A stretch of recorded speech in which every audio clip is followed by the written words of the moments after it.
Hello again, everybody. Happy Friday, and welcome to what is currently the last broadcast for caterhamracer.com for season 1 of the caterhamracer.com Caterham 420R series, racing in a lockdown world, taking the Caterham racing action from the real circuits to the virtual ones for the time being, before we get back on the track very shortly in the next few weeks. We're here at Donington Park for what will be, at least in real life, the season finale for the renamed Caterham 7 UK Championship. So you will see these cars towards the end of the year in October. But this, rather than it being the season finale, they will be heading off to Snetterton to do that. And heading towards the checkered flag on screen, you can see here is a familiar face for those who know these two series, Academy and 420R. James Murphy, who was a late entry to tonight's action, not in his usual black and orange colours. He has won Grid B, which means that he will pop up to Grid A at the back of the field. So once again, reminding you, for those who might be watching for the first time or may have missed the last couple of broadcasts, just in case. So that race was significant because at least... that was race 1 for Grid B. I'm getting mixed up. It's end of the season. Your brain gets fried. So what's going to happen now is that was the first race. That decides the grid for this second Grid B race. What will then happen is that James Murphy will start on pole position, and he will bid to join the other top 18 drivers who topped the times in pre-qualifying. Then he will move to the back of Grid A for race 1, where he'll join all the usual suspects, bar 1 or 2, which we'll clear up later. And he will join for 2 races, and of course both being 15 minutes each. So he will head on to track to restart. Just to clarify the result of that first race, we have James Murphy, who took the victory by pretty much a very easy margin. He managed to work his way through to the lead early on and picked up a victory by almost 15 seconds from Alan Curtis in second place. Tom McEwing rounds out the podium in third, ahead of Jim Earlham. Paul Marsh is fifth, Michael Coomber sixth, and then Richard Groom, Philip Clark, Dennis Erkenbachs, and Alberto Vea, the Italian, rounding out the top 10. And then only one more car on the grid, which was Graham Hopkins, but he sadly looks as though didn't actually make it to the flag, unfortunately. So once again, Scott Woodwiss and Chris Hutchinson on the mic once more. I know Chris is doing a little bit of tinkering around to get things sorted out before we get back underway. Fully tinkered, Scott, so I am back in the room. Fully tinkered. I'm not sure I've heard that phrase before, but you might have just created something. So moving into the finale then, I guess we should address the fact that we were talking about this just before the stream. The phrase is, time flies when you're having fun, and it certainly has done in this first series. I think what it's grown into is fantastic. I know we touched on it briefly last time at Alton Park, but the fact that we're now at the end of the season and we've come so far from the first broadcast, it almost feels like no time at all. And the first broadcast we had was around about 4 or 5 weeks ago, and it seems as though that time has absolutely sailed by since then until we get to the season finale. Yeah, there's been a lot of action since in a very short space of time. So in some respects, there's a lot of water's passed under the bridge, but equally we're only 5, 6 weeks since we sort of even started running this series. So it's great to see so much action and still lots more to come in the future. We'll be talking a bit later on in the broadcast about what comes next. We will. We won't spoil it just yet. We will let you know when we get to, I think, the crossover points between our switching from Grid B to Grid A, which, of course, as we say, has plenty of the names you're familiar with if you've been following these two series, both 420R and Academy, across the last few weeks. But there are 1 or 2 exceptions, which we'll touch on when we get to it. So the grid you're looking at here is the Grid B lineup. The car on the left-hand side on pole position in the bright blue machine, which usually I think in real life would have been driven by Paul Browse in the past. That's James Murphy at the wheel of it. Alongside him is Alan Curtis. And then it's McEwing and Earlham just behind him. Paul Marsh is up there in 5th position as well. So we're just waiting for the race to get underway. They're on the national circuit for this one, as true to real life with what was the original real calendar. So would have originally finished up in October at Donington Park. And while they will still go to Donington Park in October, it's not quite the end of the season, because we'll probably touch on the schedule for real life a little bit as a reminder going forwards a little bit later on in the broadcast. So this should be, because a fairly, well, on paper and also from what we've seen in race 1, this should be, unless something happens, I don't want to put the commentators' curse before it started, a fairly simple race. We'll ask Chris's thoughts in a second, because the red lights are coming up for the start of our second Grid B race. It is Murphy on pole on the front row of the grid. Lights are out and away we go. And it's a fairly strong start from McEwen on the second row of the grid. He pulls level with Curtis on the run down towards Redgate for the first time. But they hit the brakes and turn into the right-hander. One car's exited the stage right into the gravel trap in the background. That's Michael Coomber, I think. So he's dropped to the back of the field after a little bit of contact in the rear. And this is Alan Curtis in third position as they head down the Craner curves for the first time and towards the old hairpin.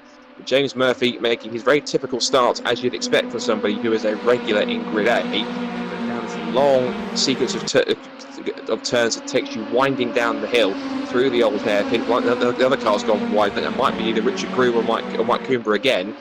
But as they head up towards McLean's and then Coppice, I was going to mention, it looked as though, Chris, it was pretty much almost on paper a foregone conclusion going by the performance of the first race that James Murphy was going to run away with this, and that was, he had to work about a lap and a half before he got into the lead, and even then he was able to pick out a 15-second lead. So having the advantage at the start is certainly going to play into his hands all the way through these next 15 minutes. Yeah, if this all goes to the form book, then you'd expect James to run away with it. It doesn't always happen, and we will be concentrating on where the racing's happening, and that's with these guys a little bit further back. James wasn't able to take part in pre-qualifying because he didn't know whether he could make this evening's races, so that's why he is fighting his way back through from the B grid.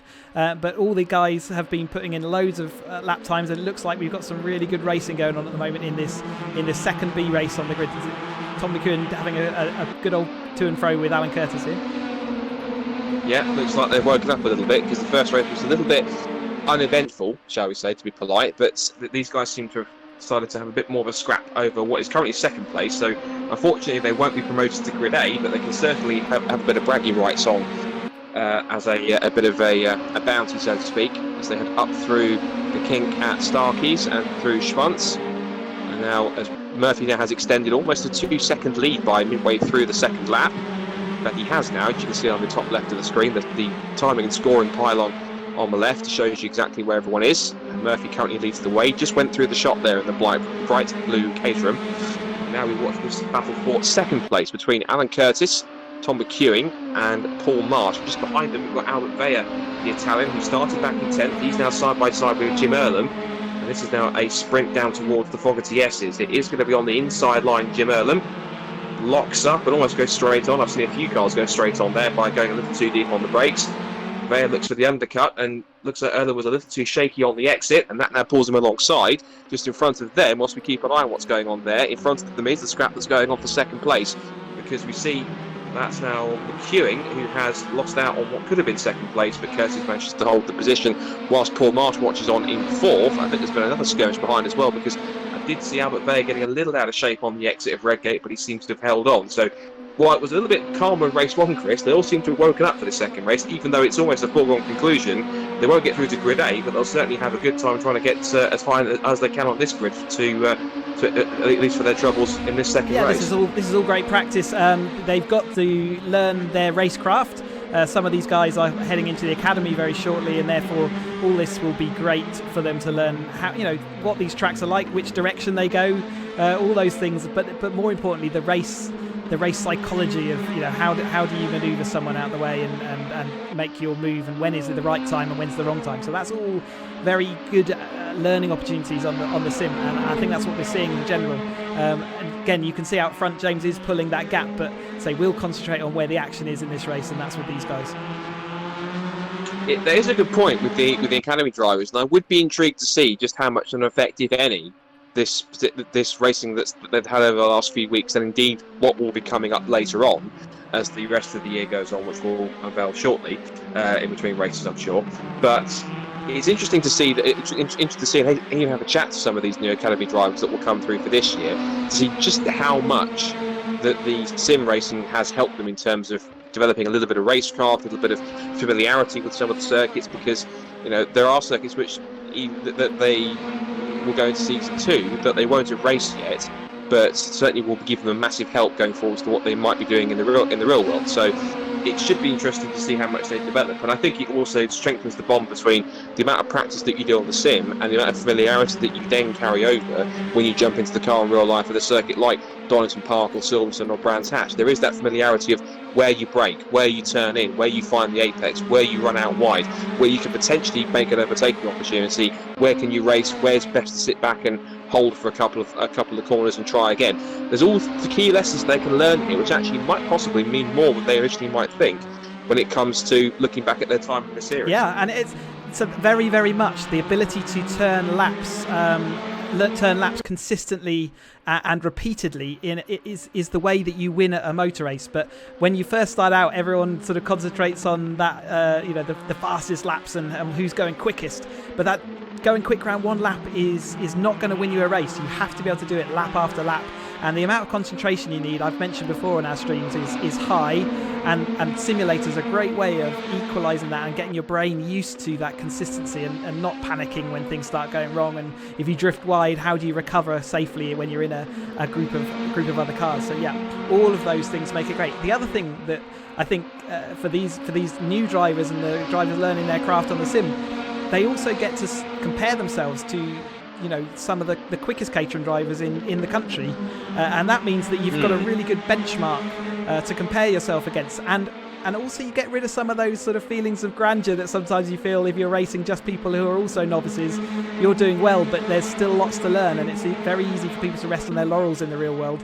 Sim racing, when you're racing against the best, shows you exactly where the real benchmark is.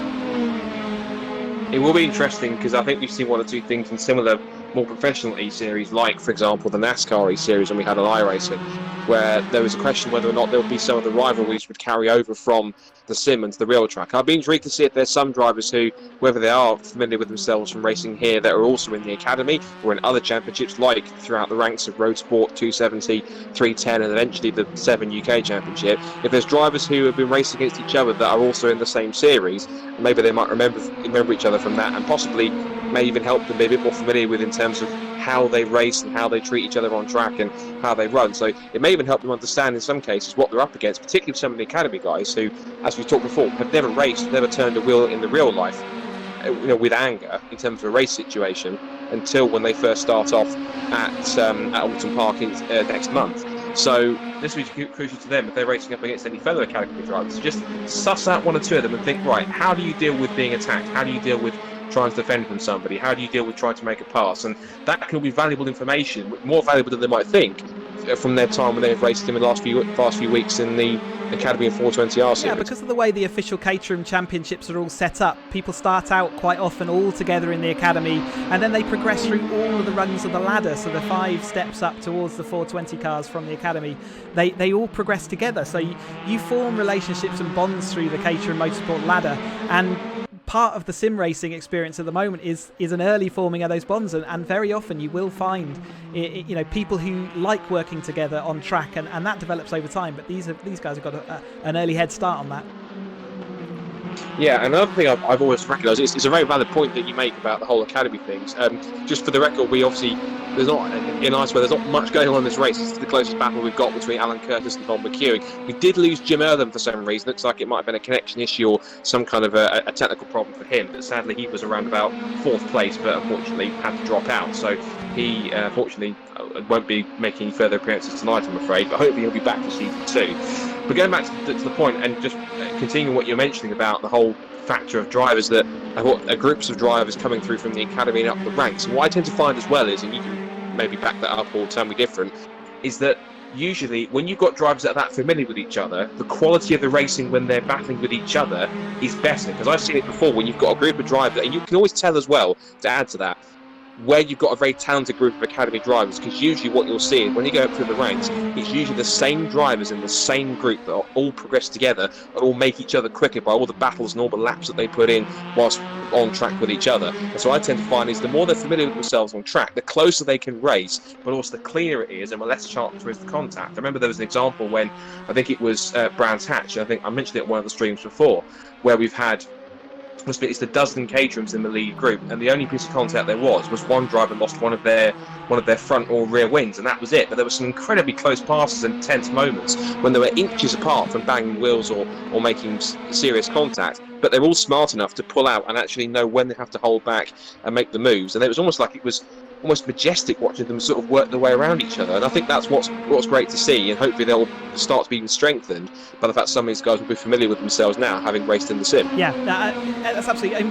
to race, wheel to wheel on a track, especially as close as you do in a Caterham in general, takes a lot of, as well as skill, and technique. There's also a lot of you have to rely on the people around you. So there's definitely some trust that goes on, and over time, as the drivers move on up through their ranks together, they learn to build that trust with each other. And again, you'll find some drivers you build a higher level of trust with others, and quite often the ones that you don't, the ones that do cause accidents and stuff, they get sort of that's close. They're nearly locked up into the back end. So Tom McEwen really trying hard to get past Alan, but locked up the wheels, and now he's unfortunately created a gap for himself, and he's falling into the hands of Mr. Marsh.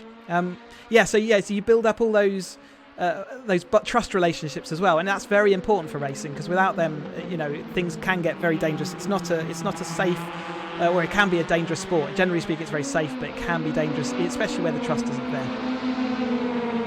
Yeah, and I think one of the biggest things, as you say, is to have trust with your competitors around you, because it can be the difference between knowing if someone's going to dive up the inside, whether or not that they are going to back out if it's not going to work out, or simply just, to use a Daniel Ricciardo term, licking the stamp and sending it and just hoping for the best. And I think the more you trust the competitor around you, the closer you can race with them and the cleaner you can race with them, whilst keeping it quite tight and making it quite exciting for us commentators and those watching on.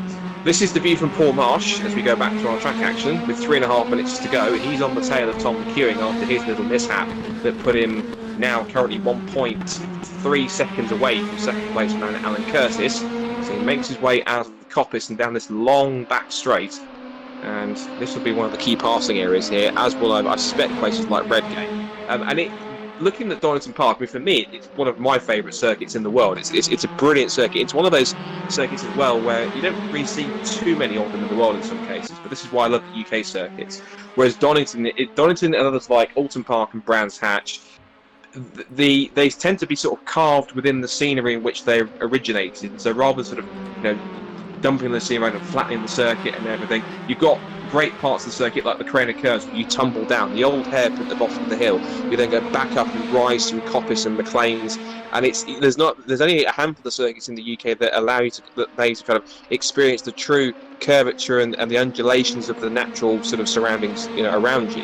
And it's one of those circuits where I always find it's fairly good to get a rhythm, because it's quite a fast, but it's also a very flowing track, so it's easy for you to kind of glide from corner to corner. It's one of those circuits that also tends to lend itself great racing. And I have to admit, all the times I've been and watched and commentated on Caterhams at Donington, I've never seen one bad Caterham race at Donington, because it always tends to deliver. I'm sure you've been in a few that have been superb ones at Donington, Chris, and I'm sure, hopefully you can vouch that whenever they go to Donington, there's just something about the circuit and these cars that just tends to gel and click really well. I mean, Donington, absolute firm favourite, the drivers, absolutely brilliant track to drive around, and a lot of the corners, even the relatively tight ones of Redgate and the chicane here, they're not particularly tight corners. They're all momentum bends, so you're always looking to carry momentum through them, and so that means that in a Caterham, especially with the toe that we get in real life, it's an absolute toe fest, this one. So you can be, if you're following the right person, you can be maybe a second and a half quicker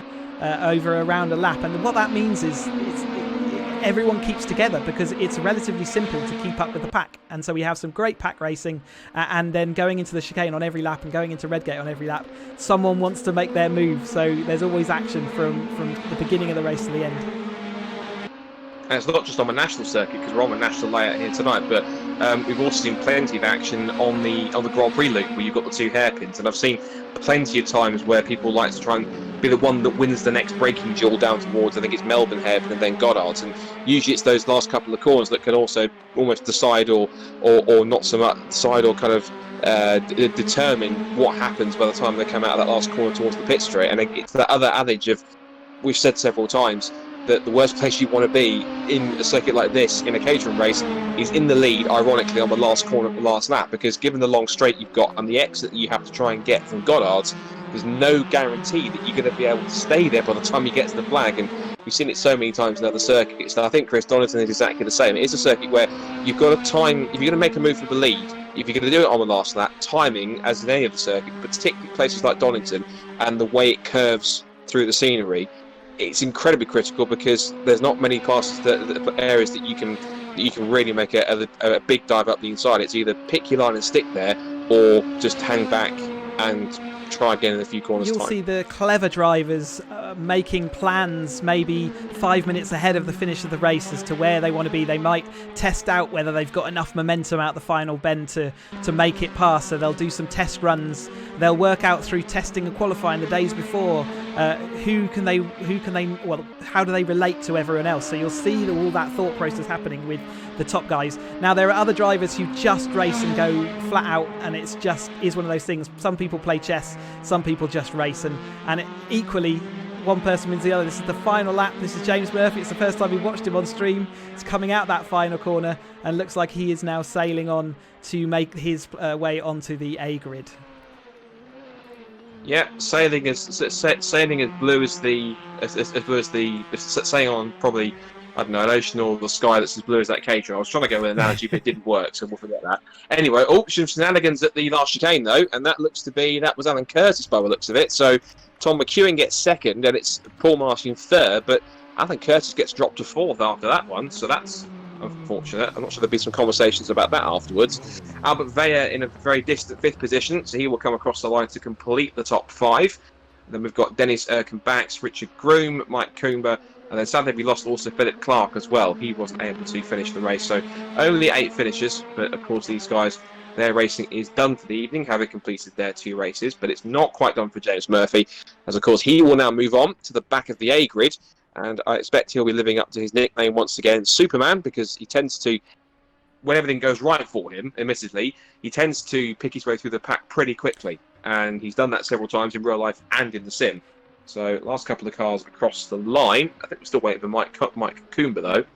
And once we watch Mike Coomber come over, I'm going to leave you with the results of the series so far, so we can think about who's going to be going well into the next race while I go and switch the servers over in the background. So Chris is going to prepare things for Grid A, who have been practicing in the middle of qualifying right now. So whilst that's happening, indeed, we will look at where we've come so far. And it's incredible to think that back on the 24th of April, this is over a month ago, we started the series, and it was domination, as it was for the most part in some cases for Harry Senior. He picked up 4 wins in a row to win the first 2 meetings in Silverstone International and then Ceston 300. Then it was a bit of a change of form because Harry Senior didn't win again until the first race at Thruxton. Since then, it's been victories for Matthew Lewis, where he's picked up 5, a double at Knockhill, 1 at Zandvoort, and a double last time out at Brands Hatch with some superb racing. As for the other victor, that's been Steve McMaster. A sole victory at Zandvoort and then a win of the second race at Thruxton. Very entertaining, very punchy races all the way through. And Donington should hopefully be quite a fitting season finale to finish things up. So, quickly switching across, and on screen now, we've jumped into Grid A, and already they're coming towards the end of the qualifying session. About roughly 4.5 minutes to go, and it's Steve McMaster, the double race winner, who is currently sat as the fastest man in qualifying. But it tends to be the case that some of these drivers like to leave their fastest laps until the last minute. So McMaster coming across the line to complete a flying lap. And in terms of the order, it's looking pretty intriguing. Now, one thing we should mention, Chris, is you pointed out to me rather as a key point earlier on before we started, is that there is one name in that mix which is not on that list there, and that is a certain Harry Senior. He's not here tonight, so he will not be adding to his win tally, unfortunately. He's got 5 for the season, but he won't be making it 6, I'm afraid. Now, correct me if I'm wrong, but I can't see Matthew Lewis there either. So it looks as though the main potential victory are, initially by the looks of the times, Steve McMaster's looking pretty quick. However, David Rowe, who is currently 12th, I expect him to get up there a bit higher up, as he normally would. And also Blair McConaughey could be someone who is potentially in the mix. Jaroslav Cherny, who was pretty quick and even won a race at Alton Park in the Academy cars back on Monday. He could be a factor in 6th position. And some other drivers who've been some pretty quick too. Tom Willis, currently 2nd fastest, less than half a tenth away, just over half a tenth, I should say, from Steve McMaster. Paul Fernerhuff, who's on screen now, currently 3rd fastest, by Crawford, who just been consistently putting in some really good performances, and it's great to see him, performing so well in the sim when he's only really a catering driver in real life. I don't mean that in a harsh way, in terms of he doesn't race in real life, but he does own and drive a Caterham in the real world. So it's good to see him at least getting his chance to indulge himself in Caterham racing in the sim. As David Rowe, as I anticipated, pops up to 6th quickest with that time. But what it does give, Chris, is it gives the opportunity for, well, really, McMaster arguably is one of the favourites, given the fact he's won 2 races, but it does open the opportunity for at least one different winner tonight in terms of somebody else like Willis, Fernerhoff, Crawford, or anyone else to succeed and put themselves on the top step. Yeah, Fernerhoff's been performing really well in the sort of pre-qualifying and all sort of those aspects. So he's put in some really good times. And like you say, with Matthew Lewis and Harry Senior away, that does give to, there's more chance for everyone. And how will they cope with that additional carrot dangling in front of them? This is going to be a sort of test of nerve, and some people are going to be slightly higher than they maybe expect or have expected earlier in the season. So I'm sure there'll be plenty that will be going for that proverbial carrot, so to speak. Of course, the one person that isn't going to set the time in this session is, of course, James Murphy. But I think he's just there in the pit lane in the typical green and black Caterham that we put all of our Grid B graduates in. Steve Arnell has jumped up to 3rd fastest with that time. You can also see one of our newer drivers from, I think, last week, Emil Giselink, another Belgian in the field alongside Tim Van He. He is up to 7th fastest. He was 6th quickest until Arnell was in 3rd place. I say was because Paul Fernerhoff has just usurped him and picked up the spot alongside him on the 2nd row, pushed him to the other side of the grid. Guy Crawford down to 5th position. The other drivers down the mix should be a little bit higher. Blair McConaughey's not as it was quite an apt timing of the switch there. Blair McConaughey down in 13th, not as high as I'd expect, but he has been somebody in the last couple of meetings that we've seen, Chris, where he's maybe not been the quickest in qualifying, but he tends to race very well and pick his way through with a very consistent race pace. So we've seen him take a couple of podiums at last time out at Brands Hatch. So who knows, if he can keep himself out of trouble in the opening couple of laps and pick his way through the midfield, there's a chance he could score a couple of decent results and even cause a surprise. He had a whole season last year of absolute barnstorming races as far as going backwards and forwards with the 3 of them on fighting for the podium. So he's got some of that racecraft that we're not seeing in the background there with some contact and car being sent off. But nevertheless, yes, he's got some of that. And so even the days when he does have an off qualifying, and maybe that's what we're seeing at the moment, nevertheless, he can still bring it back in the race, and that's a really important skill to have. Yeah, he'll certainly be having plenty of tools at his disposal, I'm sure, to pick his way up through the field and hopefully score a decent result. Here's James Fowler, one of his rivals from last year. But again, once more, it looks like all 3 of the drivers who finished in the top 3 in last year's Academy White Group are back on the grid with us. This is the man who finished in 3rd, and as I've mentioned a few times, he was usually the man that, when it was, whilst Tom Willis and Blair McConaughey tended to keep the top 2 positions on the podium for themselves, but just trade them back and forth. James was usually the man that joined them on the rostrum in 3rd place most times. So, but in the sim, he's actually been pretty decent. He's been up there battling with those 2 and picking up some decent times. He's about to finish a lap time here with a little wiggle on the exit of Fogarty S's onto the pit straight to break the timing beam, and he does not improve. There's a 1:18.106. He's still 1.1 seconds off pole, and that was, where was he on the grid? Fowler. No, that's about 8/10 off his best time. Now, David Rowe here, who hasn't won a race yet, at least in 420Rs, he has in Canada. He's come close on several occasions, Chris, in the 420Rs. If he can make good on this last effort to bring himself a little bit higher than 11th place, there's a chance if he can pick his way through that maybe it could be his night tonight in the 420Rs, provided he can do the thing which he tends to unfortunately do quite a bit in the last couple of rounds, which is get caught up in the first couple of laps and ruin all his hard work from qualifying. Hopefully that doesn't happen this time. We've just seen Fernerhoff take an absolute peach of a last lap with a 16.8 there. Brilliant last lap. Oh, wow. Yeah. You're absolutely right. Well spotted, Chris. So, yeah, absolutely. And Stephen Master holding on to pole until the absolute last microseconds of the session. And it is Paul Fernerhoff. Again, very well spotted whilst I was looking at David Rowe. Paul Fernerhoff does literally steal pole position at the death of the session, 1:16.893. And we did say before string that a lap time, for context, a 1:17 is quick, but anything sub 1:17 into the 1:16s is very quick. And so both Master and Fernerhoff have certainly managed to achieve that, and they will start on the front row together. Tom Willis, with one of his better qualifying performances, will be up on the 2nd row alongside Steve Arnell. Then it's Jaroslav Cherny, who won one of the 2 Academy races earlier this week at Alton Park at their finale. He starts alongside the ever-improving and ever-consistent Gavin Crawford. Done it again. Guy Crawford, not Gavin. There was a joke about that in the Discord server I've started. Anyway, James Fowler, 7th quickest on the grid alongside Emil Giselink.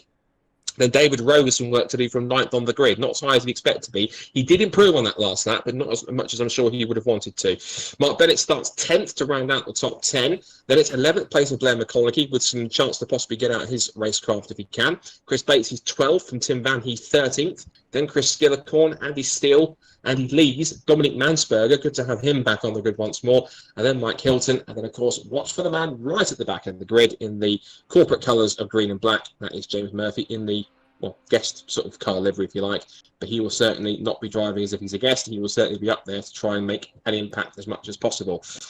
So I suspect, Chris, that as it was at the Academy race, even though there are no points on offer, this might very well bring on something of an end-of-term feel to it in terms of the end of the season. Because usually we see at the season finale, some drivers are, how should we put this, a bit more daring than they would normally be in earlier rounds, particularly there's a championship at stake, and they tend to kind of go for broke is maybe a bit of a too extreme term, but they tend to kind of push the envelope of what they can and can't get away with a bit more. And so I anticipate that while we've had some fantastic rounds and races in the last few meetings, Donington potentially, I've got a small feeling it might just produce 2 races that are something just a little bit special, maybe. Oh yeah, I'm up for that. I'm sure everyone at home watching is also up for that.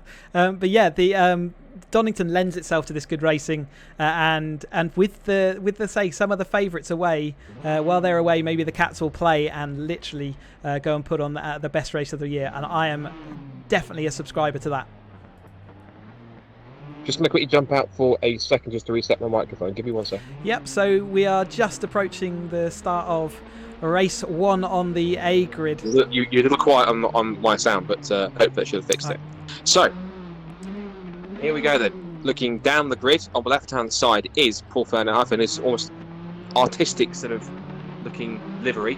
Alongside him in the Ford GT40 tribute livery is Steve McMaster. It's been an incredible few weeks for the 420Rs. They're producing stellar racing. Hopefully their real-world counterparts will do the same.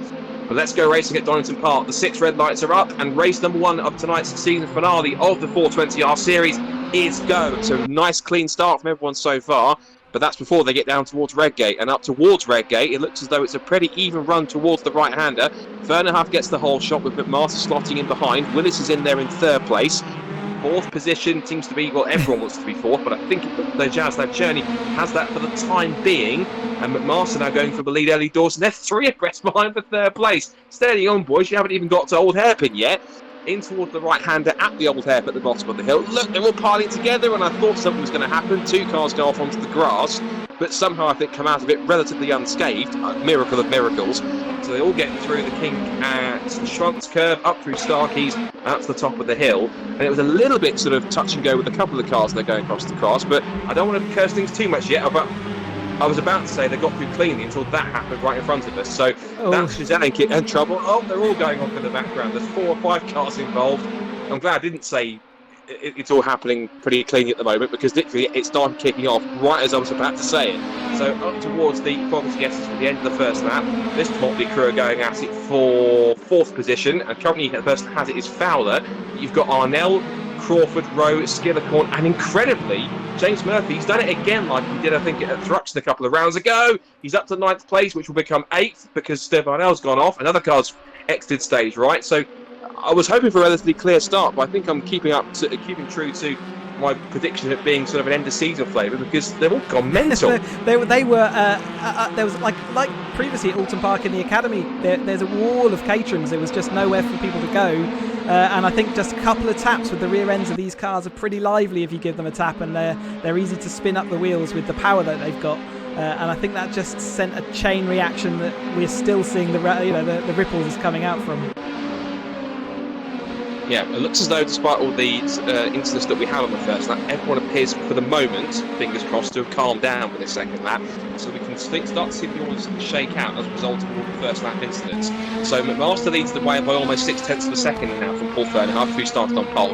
Jaroslav Cherny's had a very strong start, up to 3rd already, with James Fowler in 4th position. David Rose picked his way through into 5th, and we're watching the back end of his car from Chris Skillicorn, who was a race winner in the Academy Series on Monday nights. He was a race winner at the first meeting at Silverstone on the international circuit. Was it national? Well, it was Silverstone anyway. But heading into the chicane, he's now got Guy Crawford on his tail, and James Murphy, I was going to mention, has put a fantastic performance so far, and living up to that nickname of Superman. He started the back in 19th place, but already, Chris, he's picked up 11 spots into 8th place, and plausibly, if he keeps on with the time he's got left, there's every chance he can get himself at the very least onto the podium with this race. James Murphy in the guest Caterham coloured cars here.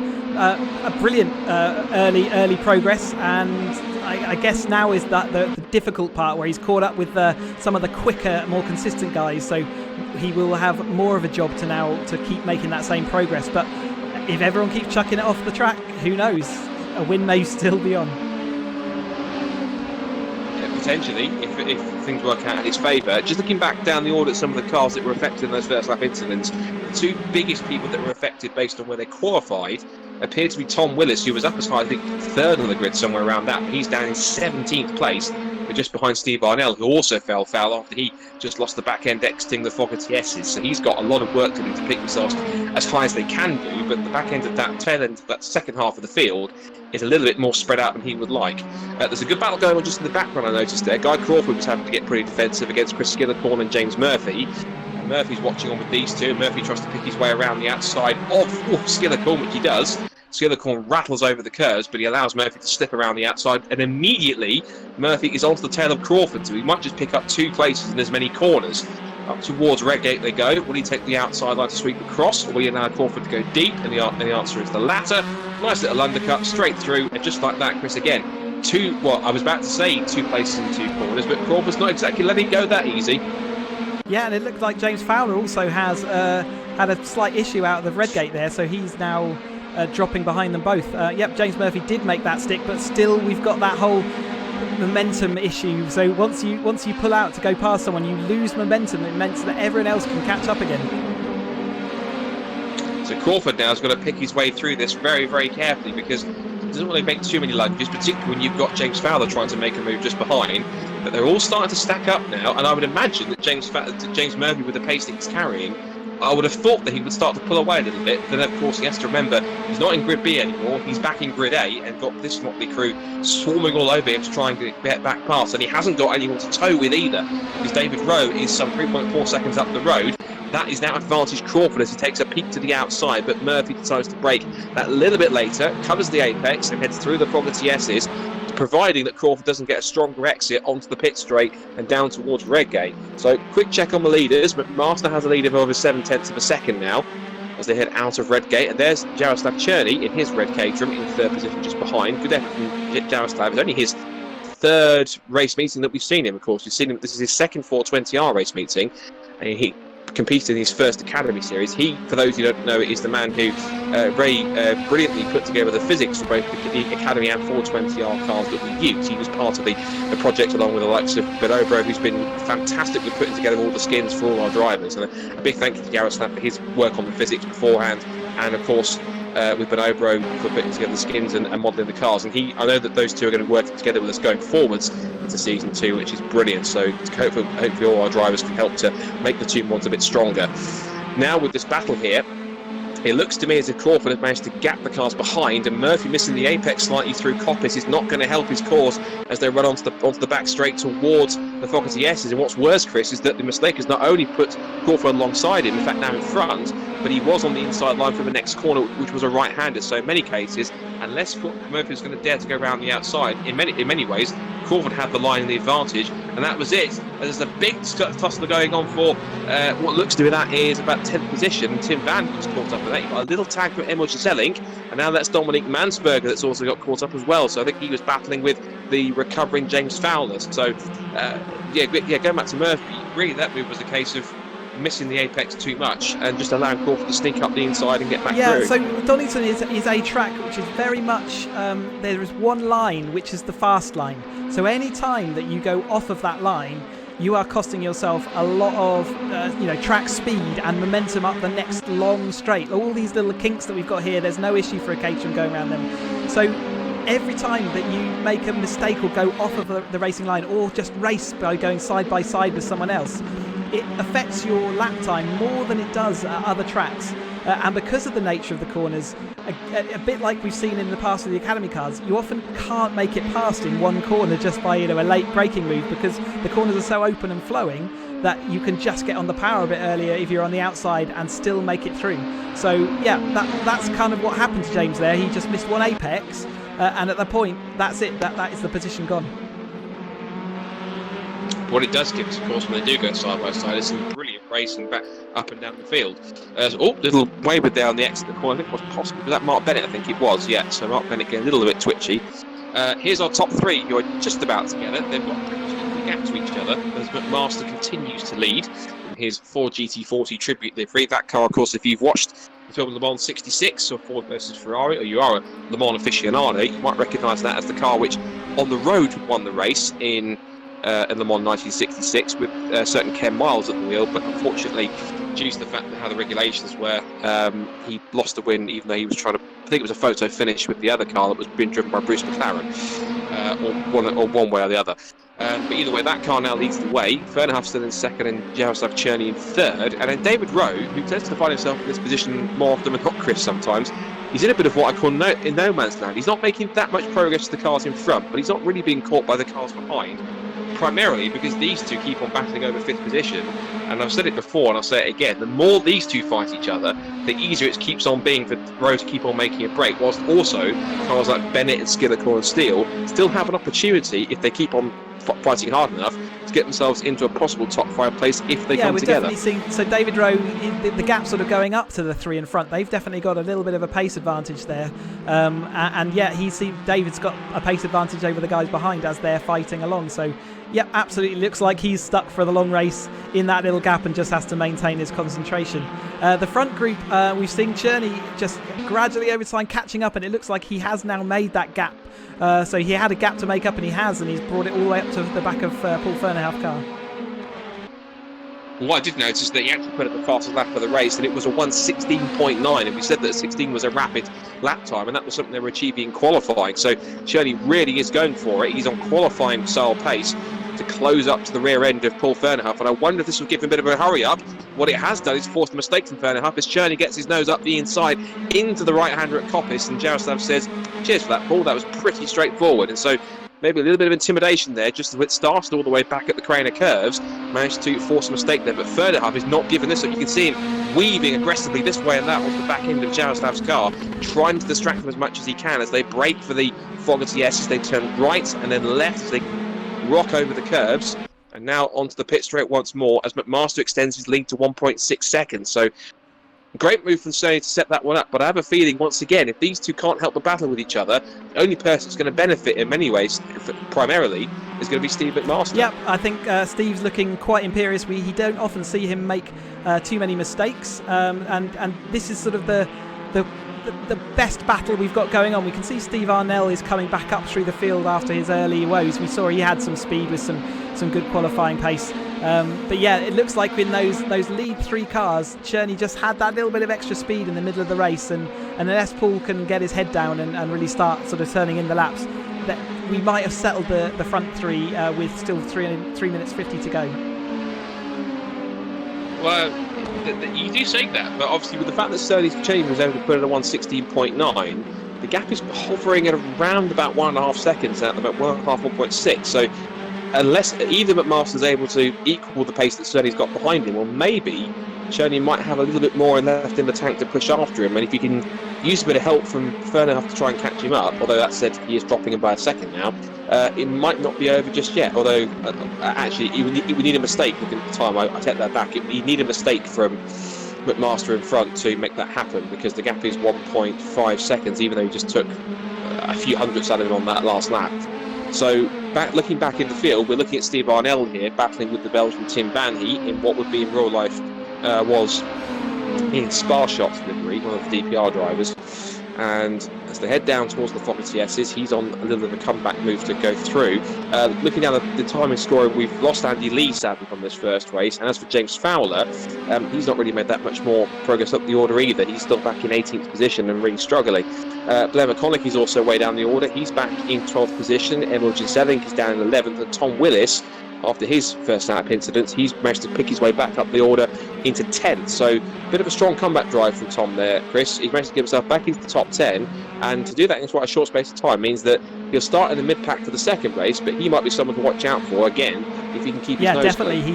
He's got the speed, hasn't he, over that single lap. Got caught out in a few incidents and kind of almost who didn't get caught up in those incidents early doors on that first lap out of McLean's. It was anyone's game. It was just a bit of luck whether you got through it but yeah, he's definitely got the potential in the second race to pull back through after what was an absolutely manic opening lap. They have settled down rather through the field into their respective orders with just little pockets of action going on here and there.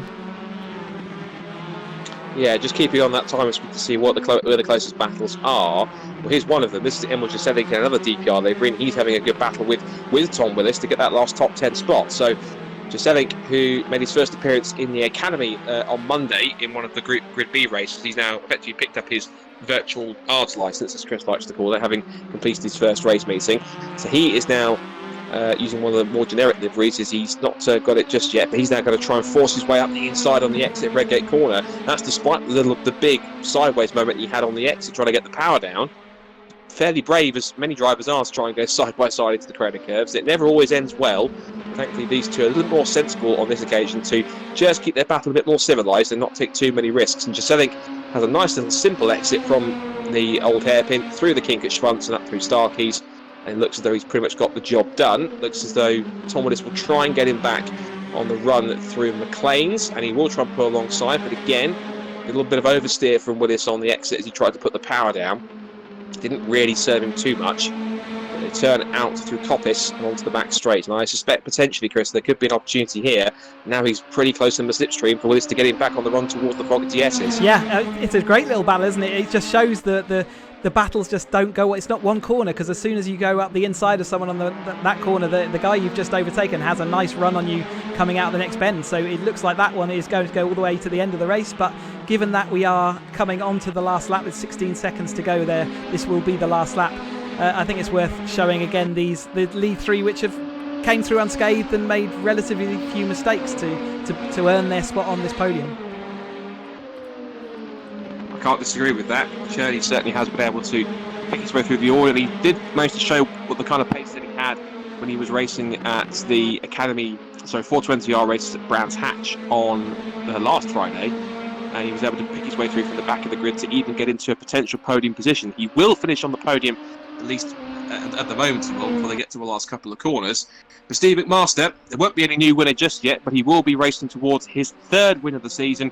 And despite the fact there's no Senior and Lewis, don't take anything away from that. It's been a superb drive for what's been a great run from the front of the grid up to the checkered flag, and Steve McMaster will pick up his third victory in the 420R series ahead of Jaroslav Cherney and Paul Fernhoff, the three of them coming across the line in fairly quick succession.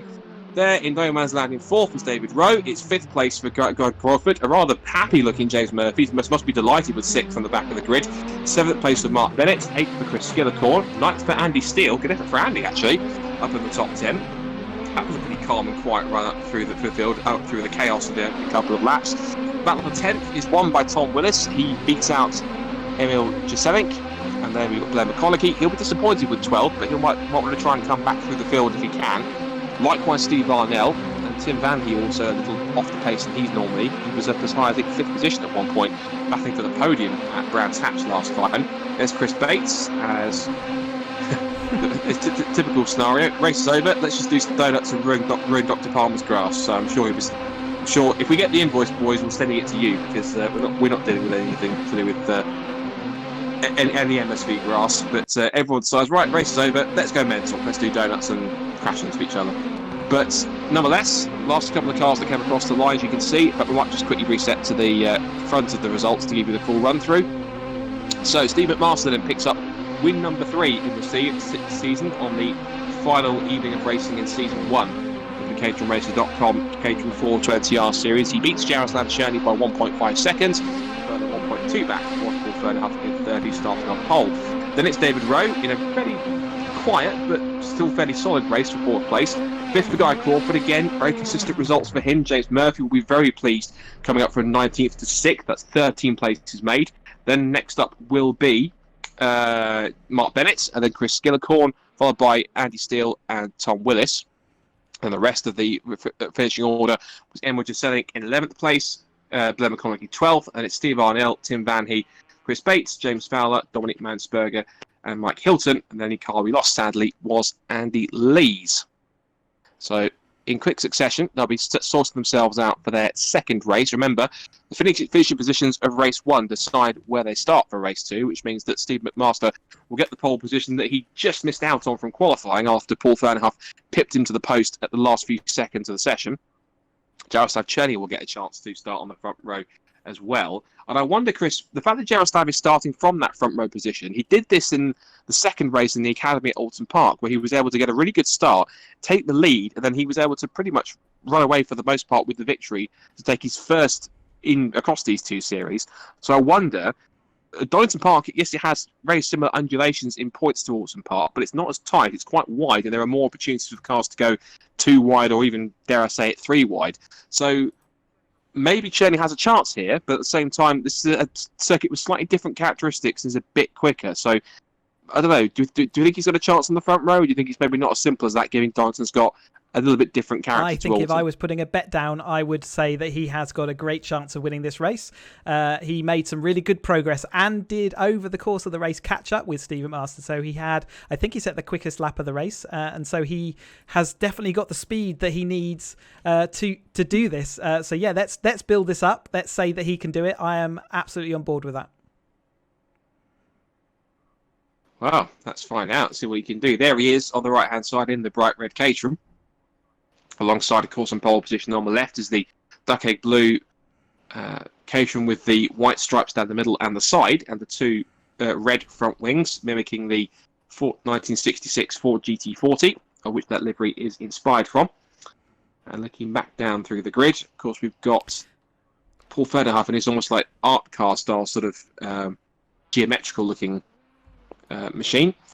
David Rowe in his familiar black and green. And then we've got Guy Crawford in the orange Caterham, just third back on the left-hand side, and just alongside him, crucially, is James Murphy. And I have a feeling, Chris, that with James much higher up this time, again, if he gets a nice clean start and a good strong opening couple of laps, again, he certainly could be a dark horse for victory too. Don't count him out either. He's got the bit between his teeth. The gaps have all closed now from when we started. So it will just be about whether they can all manage together to manage the situation at the beginning of the race where there literally is nowhere for the cars to go.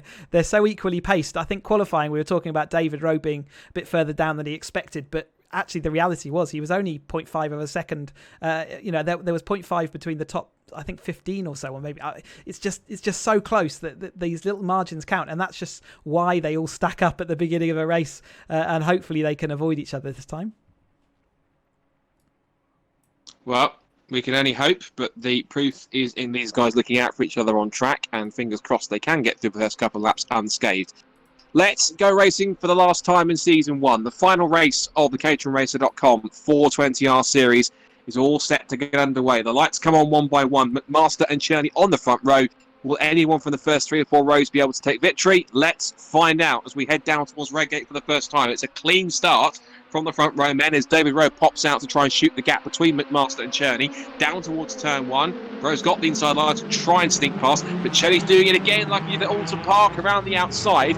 But this time he finds the door firmly shut in his face by McMaster, and unfortunately they haven't all got through cleanly at Redgate because one car's gone spinning around. 2 cars involved look to be Andy Steele and Blair McConaughey. McConaughey, the one that looks to be sideways in the gravel, but he will recover towards the back of the field into the right-hander at the old hairpin, and it is now McMaster under serious pressure from Jaroslav Cherny, with David Rowe up to 3rd place after that strong start. Then it's Paul Fernhoff 4th, James Murphy's up to 5th past Guy Crawford, so he beat him away from the 3rd row. They head into McLean's for the first time, and it is 6 of them for the lead already as they come up through that right-hander midway through the first lap. One car running a little wider through there, the other car a little sideways in the background as 2 or 3 cars run wide and kick up a little bit of dust. But up through Coppice again. lots of skirmishing going on, but it looks to me as if for the moment it's fairly clean, but they're about to go down towards the chicane. I have a feeling someone's going to try and be brave here and try and be last of the late breakers as Cherney goes for a lead into the fog as he has to lead the end of lap 1, but Master tries to turn across, finds the red Caterham in his path, but manages to stay alongside him on the exit, and here comes David Rowe giving Master a little cheeky nudge here. He's trying to prise the door open to get through. End of lap 1, they're side by side for the lead, almost banging wheels as Murphy looks to the outside for 4th. Rowe wants to make it 3-1. He goes round the outside of one of both of them. Can he make that stick? That's impossible. Goes for the lead around the outside of Redgate Corner. There's mud and dirt kicked up everywhere from the first lap shenanigans. And we've got 3rd, 4th and 5th all together. Murphy now under attack from Crawford, but he's at the same time trying to attack Fernerhuff as they come up through the S's. The loss of momentum from David Rowe means he's under threat for 3rd place. And also, look at Jaselic and Skillicorn and Willis in the mix and Mark Bennett in there as well. So incredibly crisp. It was clean air first lap, but they're all going at it like it really is the last lap of the season, like it's a championship. Yeah, perfect example of where one move going side by side through a corner and how much time you lose as a duo doing it, and then you block the road, which causes this ripple effect, which we are still seeing. Three-quarters of a lap later, we are seeing the ripple effect. We're seeing someone there, I think it might be Blair McConaughey, getting fired out to one side. Yeah, there was 3 or 4 cars involved in that, sadly. One car looks like involved was Guy Crawford. Paul Fernerhuff was in that as well, I'm afraid.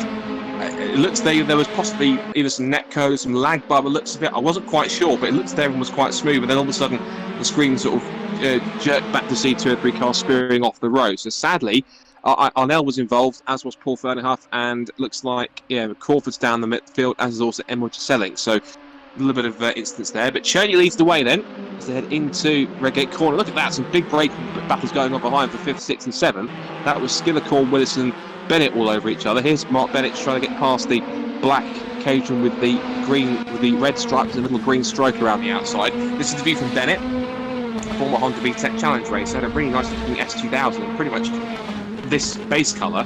But he switched to Caterhams a couple of years ago. He seems to be enjoying life in what will be the Caterham 7 UK Championship this year. I think he debuted last year as well, so it's his 2nd season in the Top Line Championship. He's getting stuck in here trying to get past Tom Willis and also Chris Skillicorn. And Tom Willis has managed to pick his way through some of the drama up into 5th, and he started back in 10th position, so he's up 5 spots when he originally started. And looking back further now, there's Chris Bates in 8th position in his typical sort of multicoloured streaks, almost art car style livery. If you're not sure what you mean by art car, there was a BMW GT2 car back at Le Mans which ran this particular, a very similar if not identical colour scheme, and it was what they call an art car livery, where there's been several. But that's BMW's, this is Caterham's. Still this battle rattles on for 5th, 6th and 7th. So what we've got now, Chris, by the looks of it, is we've got two pairs of drivers squaring off their respective positions, and we've got a scrap for 5th place downwards between 3 cars. So they're all starting to kind of go off into little groups of 2 and 3 here as Murphy tries to nudge his way up the inside of his team boss. So we've got some interesting battles here, and so we might find ourselves in a situation in the next few minutes where we're probably not sure where to look because there'll be too much action going on. Like you say, I think there may have been a little bit of a bobble in our little virtual world, which caused a few incidents and sort of spread them out a little bit. But that's not going to stop them racing. They are digging right back in and looking like they are going right back at it. James Murphy, like you say, having a little tickle with David Rowe, just a little bit of a nudge there. I guess one's paying the bills and one's sending the invoices. So I guess at the moment he's going to let that go. But James Murphy, they're making it up onto the podium. Remember, he started right from the back of the grid on race 1. So this is awesome progress to the front of the field. I'm sure James is thinking, oh, go on, David, let me have one just for once, please. And so at the moment, David's relented, but he's keeping the slipstream here. Now, I wonder, because James Murphy did set the fastest lap of the race last time by, I wonder maybe if Murphy will start to think, right, let me see if we can work together with David here and catch these top 2. He's 2.3 seconds back, but he does appear to be, at the moment at least, the fastest man on track so far, as he has got the fastest lap. Hasn't changed hands this time by.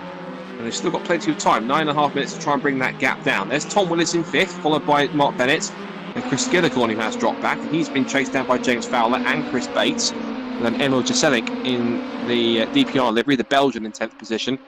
Here they come, tumbling down the crane of curves. There's Cherney in the red Caterham, followed by McMaster. And then that scrap for 3rd place still going on. But I think the 2 DPR guys have got to realise that they will be better off if they work together to catch the cars in front. The gap is now 2.7 seconds. So I think it's gone up a little bit more since we last looked at it. but up in towards McLean's coppice here. And Rowe is actually giving Murphy the hurry up here as they come through the right-hander at the top of the circuit. So I wonder maybe if either Murphy hasn't got the ultimate pace in clear air, or whether Rowe's trying to sit behind him and motivate him to go quicker and try and create a bigger hole that these two can punch through the air to catch up to the cars in front. Either way, the gap is staying static and going back up again. So maybe they're not as quick. No, they'll be doing the calculations now as to whether. So you saw James Murphy actually give way to David, so they are at least trying to work together. Whether that will work, I'm not sure. They'll be doing calculations in their head as to whether over the next coming laps that does make them faster and whether they are going to catch back with McMaster. But McMaster and Cherney, they were very consistent in that first race, and I think that's going to be a hard job. A bit like we've seen Harry Senior in previous events. Once he's got a gap, it's very hard to pull back. I think they're going to find similar here and will eventually settle down to racing. But by racing together, they've let Willis catch up, who has had a great run back through the field after some initial issues. And this man knows all about winning. He was last year's Academy White Group champion, so he will certainly know how to race hard and race clean, particularly with the likes of Blair McConaughey and James Fowler in real life. Particularly with those two, Fowler is back in 8th position, and he's scrapping away with Chris Gillicorn and Chris Bates, whilst Blair McConaughey is all the way down in 12th position. He's in a bit of no man's land himself. He's 2.8 seconds away from Crawford, but he's a further 2 seconds ahead of Mike Hilton, so not that much going on for Blair tonight, unfortunately. But he will try and make the best of a sort of less than satisfactory situation, I'm sure. Paul Furderhuff, meanwhile, is in the pit lane, so whatever happened to Paul from the earlier incident seems to have put him either out of the race entirely or at least right to the back of the field with some issues. But you watch this scrap here with Chris Bates. He's now under threat from Edward Gisselling. Just in front of them, I just saw James Fowler move out onto the back of Chris Skillicorn and diving into the pockets. Yes, he is up the inside. James Fowler makes a nice clean and steady pass up into. That puts him now into 7th place, so up into P7. Steve McMaster now is set the fastest lap of the race. He's just dipped under 117 with a 116.999. And that gap between him and Cherney is now hovering around 8.5 to 9/10 of a second. So it's almost a second between them. Just see there, McMaster just throwing the car into the second part of the Craner curve. And I wonder possibly if he's just pushing it on, but understeering wide. So either he's possibly overheated the tyres or just pushing a bit hard to catch up. But he is just about keeping pace with Cherney, Chris, but I suspect maybe McMaster's got the influence of and the incentive of Cherney right in front of him, but maybe he's pushing maybe a little too hard to catch him. We've seen this before, where this is go time, right? If you've got this gap and you've got to break it down, you've got to go now. And I think he's probably tried just a consistent, nice lapping and found that he wasn't bringing that gap back. So you could see the more urgency in his actions in the car, and whether that's going to actually benefit him or not. At the moment, the gap's just gone up to over a second. So I think that sort of answers that question, that the kind of more desperate driving is maybe not speed, is not the best way to complete the laps. Cherney absorbing that pressure at the moment, but he's having to work hard just to keep out in front. So let's see how this develops as the race goes on. But at the moment, it just looks like Cherney's got that little bit of extra oomph. Although we've seen the gap now come down to 8/10. Can be that we have these two halves of the track like we saw before at Alton Park last time out, where a driver is quick around one part of the track but slightly slower around another. So what's intriguing is looking at the lap times is that we saw that Cherney was a fraction faster than Steve McMaster, so pace-wise they seem pretty even. And now the gap has come down a bit more now. It's come down to less than 7/10, so maybe it's not over yet for McMaster, with just over 5 minutes to go here. And I think maybe in the second half of the race, you might be right, whether it's just portions of the circuit where Steve is quicker, or possibly just the fact that he's just got the bit between his teeth and he's now got the incentive to close in. He's managed to close in now. That's about 3/10 in this one lap alone. And he's nearly within that 5/10 of a second, which in the simulator is where the toe starts dragging you forward. So tantalisingly close to that point, and so he'll be desperate to hold on to that and see whether then he can actually get that extra boost needed to catch up this final bit of gap. That's a good point. Well mentioned on that, Chris. You can see how much he's trying launch himself over the curves on the inside line. I think the crucial thing was going to be to get as strong an exit as possible out of that final chicane to keep with him. And look at that, new fastest lap already, 1:16.933. He was a full 1.5 tenths quicker than Cherney. As we look back from the race leader, there is Steve McMaster just looming there just in the background, just enough I think to keep Cherney on his toes as they come back through the Craner curves. There's only about, I think, roughly 3 more laps to go, or so I'd imagine at least, as they come down towards the bottom of the hill and into the old hairpin. Still, Cherney has that advantage of almost 8/10 of a second, And McMaster, that might put paid a little bit because he's pushing. I said he was pushing a bit too hard, and he is just run wide on the exit and brought the gap back out to a second. So that might have been a bit of overreach. All that effort from that whole lap, really pristine, where we saw him closing in. One mistake around one corner, and then that gap is right back to where it was before he started. Shows how important consistency is over a single lap pace. So he's got to try and bring that momentum back, but I wonder if that could have been the critical point in the race that stopped his charge, because he was as close as you say, just outside that half a second bracket that he needed to be within to get the toe. I suspect that his probably excitement of being able to close in might have got the better of him just at that point. Here comes Emil Jaselic. He's looking to try and pick off 8th position at the expense of Chris Skillicorn, and into the Fogarty S as he goes, and he makes the pass stick, but Skillicorn will come back at him on the exit, and he tries to put himself alongside. Oh, and they bang wheels. Oh, I don't think. Well, Jaselic goes off and noses hard into the wall. Now, I'm not sure if Skillicorn realised that Jaselic was still there or not. It's either a racing incident. Either way, I'm afraid Chris will have to assess that one and have a look at that a bit more in closer detail. But that was either just the two cars drifting into each other's path, or one car not realising that the other was still alongside, moved across to kind of hold their line, and once you make a little bit of contact like that, cars act like a bit of a magnet. They seem to stick together, and then a little bit of contact then generates much more contact, and I think that's what happened there. If anyone's been out in one of the corporate go-karts maybe around their local track, if you've ever gone side by side, you'll know that as soon as you make contact, the cars kind of stick together, and it's a bit like that in real life as well. Yeah, it did look like they were just side by side, and one took a bit to the right and one took a bit to the left, and that's what led to that issue. So it looks to me then, as we look towards the end of the race, that we're going to get 2 more laps by the looks of it, because they're going to come up to start the penultimate lap with about 2 minutes and 5 seconds to go. This is the battle going on for 4th, 5th and 6th. It looks to me as though, despite having a strong initial opening couple of laps, that James Murphy hasn't really kept on the same pace as David Rowe, but once more he finds himself in a bit of no man's land. He's not really making that much progress to the cars in front, because it's still 4 seconds between himself and second place Steve McMaster, whereas behind him it's 1.3, 1.4 seconds between himself and James Murphy, who has been falling into the clutches of both Tom Willis and Mark Bennett as a result of that. So David Rowe seems to be someone who he seems to get into a position in a race, and unless he's up there really fighting towards the lead, what's the position of the race? He's very consistent in being able to pretty much create his own space around him, where yes, he might not be catching the guys in front too much, but at the same time he's got enough to be able to gap himself from the cars behind, so he's not in too much trouble. And I'm sure that's not exactly what he wants really right now, but nevertheless it's gonna give him that podium. So I guess that's a bit of a payback. We see Mark Bennett just make a move on Tom Willis. Again, they're going wheel to wheel, fighting flat out for these positions in the top 5 here. There we go, Mark Bennett's back through. So it's just every single time we see someone go up the inside on the entry to a corner. We might see it again now. We see the exit, the other driver, although Mark Bennett has locked up entirely and just makes it round the corner in time. Right, we need to go back to the lead, because McMaster was 4 tenths quicker than Cherney on that last lap, and he has got the gap back into less than 7 tenths, and it was at one point just over 6 tenths per second. Again, running a little wide on the exit. The red corner is not going to help his cause. This is the last lap of the whole season, so if McMaster wants the double, he's going to have to make sure this last lap counts, and hopes that he can at least coax some kind of mistake out of Cherney.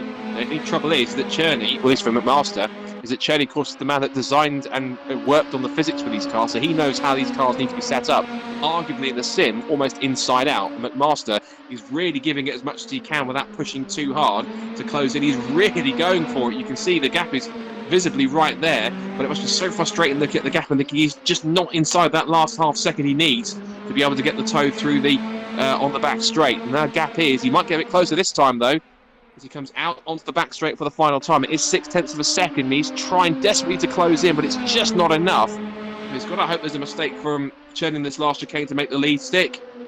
Into the final chicane for the last time this season. He rocks over the curves, but it's not going to be enough. And so Cherney will be one of the few drivers in the series that will pick up a win in both series. He wins the final race of season 1 of the 420R series in fantastic fashion, ahead of Steve McMaster, who very hard fought second place for him. Third place for David Rowe. James Murphy's happy wherever he finishes. He's in 4th position, weaving across the line in delight. And Tom Willis picks up 5th position, along with Mark Bennett in 6th, James Fowler 7th, 11th, Chris Skillicorn. Dwight Crawford, who recovered after his early mishaps in 9th. And Blair McConaughey has managed to work his way back up to 10th position. Emil Jaselink is 11th. Then Tim Van Heek, Chris Bates, Steve Arnell, Mike Hilton, Andy Steele. And whoever that was decided to... they decided they were done. I think it was Dominic Mansberg who decided, nope, I'm not going for the line, I'm going to retire already. So he's registered as a DNF, so whether he decided to just give up on that race, I'm not sure. Everyone off the turn. It's the end of the season, we can allow it. So they're all donutting. I guarantee you won't see this in real life because they'll have to keep tyres and engines and everything else in play, but it's a sim, there's no damage, so they think, what the hell, let's just go crazy. And I think that's quite fitting, I think, Chris, because it's been a very entertaining season. The fact we've got so many drivers there enjoying themselves at the end of the season, letting off a little bit of steam at the final corner. I think that's quite fitting. It's been an incredible few races that I know you've been the biggest part of putting it all together. And how pleasing again must it be to see so many guys there enjoying themselves and giving so much positive feedback. It's been an incredible, across the 2 seasons, an incredible first series. I've been really pleased to be a part of this, and obviously I put one side of this together, the organisational element, but the drivers that we need week in, week out put on the show, and overall I think they've done a great job. So thanks to each and every guy, and hopefully we'll get some girls coming forward who put in the effort to turn up and put these times in on the track. So it's great to see. So a quick rundown before the timer runs out. Jaroslav Cherny picks up the victory. McMaster in second, David Rowan third. Then Murphy, Willis, Bennett, Fowler, Skillicorn, Crawford and McConaughey. And then it's just Jaselink, Van Heek, Bates, Arnell, Hilton, Steele, Mansberger and Fernerhuff. Andy Lee's sadly retiring. I think for the final time, Chris, if you want to find some drivers to have a chat to, and I'm happy for you to ask them whatever you want before we wrap up. So let's see who's around and see for the final time for season 1 who we can bring up into the combox. Let's. Who should we go with? I'm just seeing who's actually available on the audio. Give me a second here. Let's talk to. I'll tell you what, let's talk to Paul Fernerhuff. We haven't talked to him all year. He got his first podium in that first race today. So let's see if we've got Paul in the commentary box.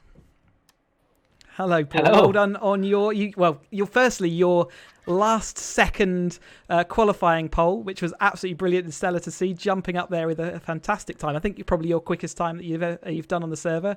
And then secondly, obviously solidifying that with a podium, if not quite the result maybe you were hoping for. Yeah, it was. I think they call it a banzai lap, don't they? It was certainly useful to be following Steve McMaster on that lap, I would say. Yeah, so you followed him all through qualifying, which gave you the line. But he just had that extra speed during the actual race over your race pace. Yeah, both him and Yaroslav were immense pace. I'm peaky with my pace. They've actually got it consistently, so... Great job. Happy enough with third, though. In the second race, there was almost looked like maybe a server glitch caused kind of issues for people, and you seem to get caught out by that. Yeah, I was warped into on the outside. It was fairly hairy anyway round there. I think we were about to touch, to be honest, but someone warped inside me, and either my car or my steering wheel's broken.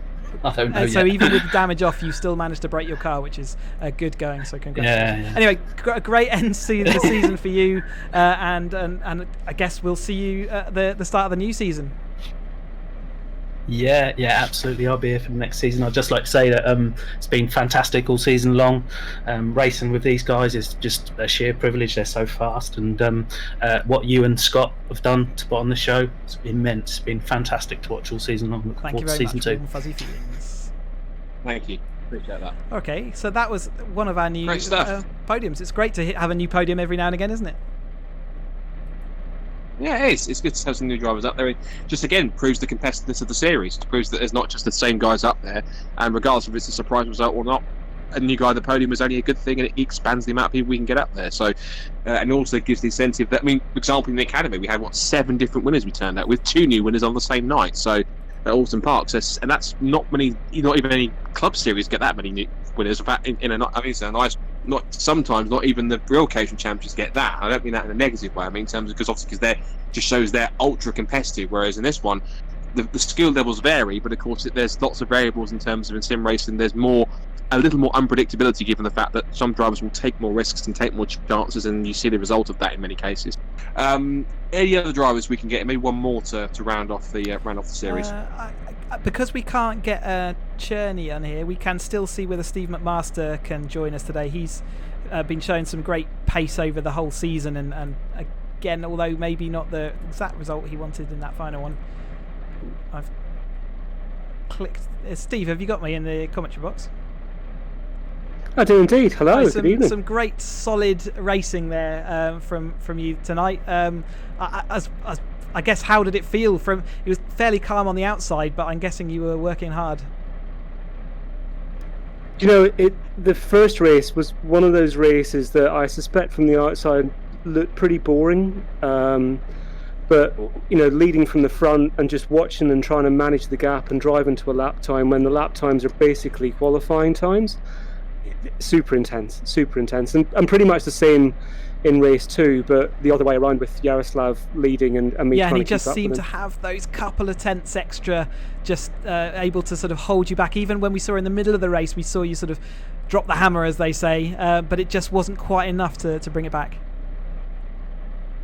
Yeah, I think dropping the hammer is probably a bit too kind. It was more not making mistakes, because it's so easy to overdrive here. You miss an apex and you've just done yourself for 2 or 3 tenths. So, you know, it was just being neat and tidy, focusing on lines and apexes and braking points. But you're right. I mean, it was really difficult to just keep that going. For, you know, it's only 15 minutes, right? It's not 2 hours like an F1 race, but bloody hell, it felt like it. Again, you're just working hard, and 15 minutes can feel like the longest time when you're out front, and it can also feel like the shortest time when you're trying to bring those gaps down. Yeah, totally. When you're leading from the front and you're just watching the time tick down, hoping for 1 minute to be 5 minutes and 5 minutes to be 10 minutes, you're right. But then race 2 the other way around, you want it to go on for half. Absolutely. All right, congratulations. Great stuff tonight, and congratulations on your podium, and hopefully we'll see you in the new season. Yeah, I'll be here for the new season. And listen, just thanks to you guys for putting all of this on. It's mega. It's kept us going, and good luck to everyone who's racing in real life this year. I'm not, but good luck to with all of those. Your rally license and getting that under your belt. Right. Yeah, thanks, man. Speak soon. I'm looking forward to that. There you go, Scott.